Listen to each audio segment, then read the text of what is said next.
Tu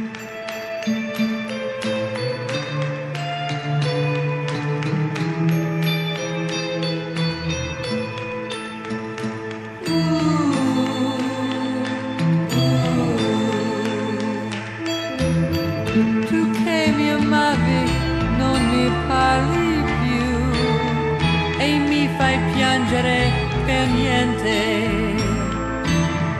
Lo sai che voglio ancora bene a te e soffro per la prima volta.